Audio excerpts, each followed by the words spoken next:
అమరావతి కథలు. ఖాళీ కుర్చీ. లచ్చోడు. అతని కొందరు పిచ్చి మహారాజు అంటారు, మరికొందరు పిచ్చి దేవుడు అంటారు. అతను ఎవరితోనూ ఏమీ అనడు.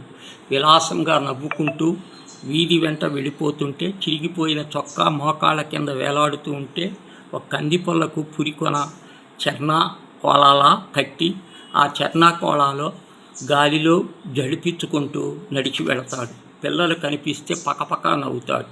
గాలి గోపురంలోని పావురాళ్లను రెక్కలు టపటపాలాడించుకుంటూ ఒక్కుమ్మడిగా ఆకాశంలోకి ఎగిరితే తమ చప్పట్లు కొట్టి పొర్లి పొర్లి నవ్వుతాడు.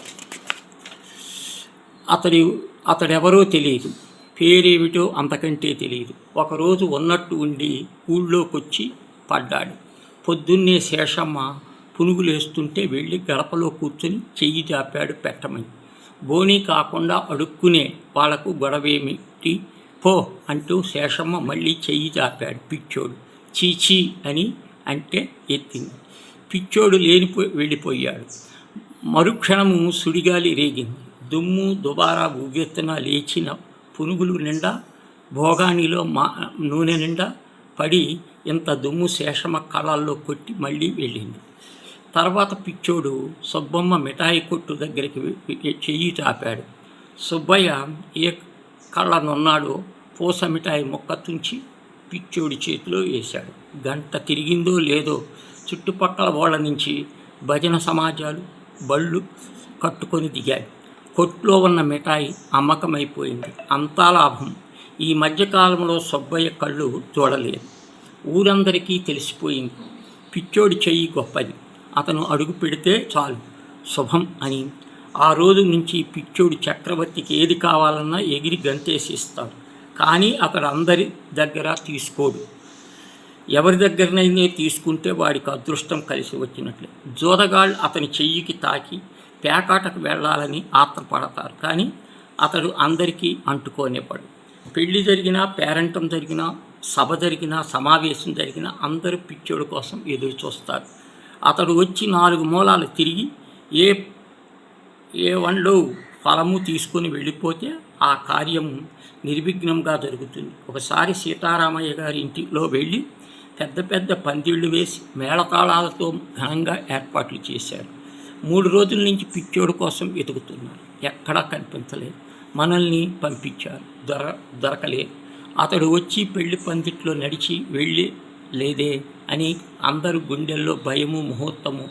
మరగంట ఉందనంగా ఆకాశం గురిమింది. మబ్బులు పెడపెడలాడాయి. కొండపోతగా జోరున వర్షం. పిచ్చోడు రాలేదు. వర్షం ఆగలేదు. పెద్దలంతా ఈ పెళ్ళి జరుగుతుంది అని భయపడి కాళ్ళు చేతులు ఆడక బంబేలు పడుతున్నారు. అలాంటి సమయంలో వర్షములో తడిసి వణుక్కుంటూ పందిట్లోకి వచ్చి పడ్డాడు పిచ్చోడు. అమ్మయ్య అమ్మ అనుకున్నారు అందరూ. కుర్చీ వేసి కూర్చోబెట్టారు. నీళ్లు కారుతున్న జుట్టు తుడుచుకోవటం, పొడి బట్టలు ఇస్తే వేసుకోడు. తోరణాలకి బాజా బాజింతులు చూసి నవ్వుతాడు. అలా అతను నవ్వుతుంటే గొప్ప ధైర్యంగా ఉంది అందరికీ. పాలు పలహారాలు ఇస్తే వద్దన్నాడు. వర్షం తగ్గుముఖం పట్టింది. పందిరి అంతా తిరిగాడు. కాసేపు డోలు వాయించి పెద్దగా నవ్వాడు. పెళ్లి కూతుర్ని చూపించమన్నాడు.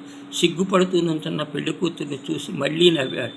పెళ్లి కూతురి చేతి నుండి తాంబూలం తీసుకొని నములుతూ చేతనాల కోసం పువ్వుకుంటూ వెళ్ళిపోయాడు. అంతా వానలు ఎండ వచ్చి పెళ్ళి నిర్విఘ్నంగా జరిగిపోయింది.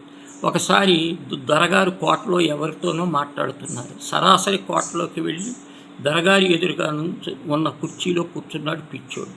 ఏమిటివిగా కూర్చున్నాడు. జమీందారు గారిని మించిన దర్జాతో కూర్చున్నాడు.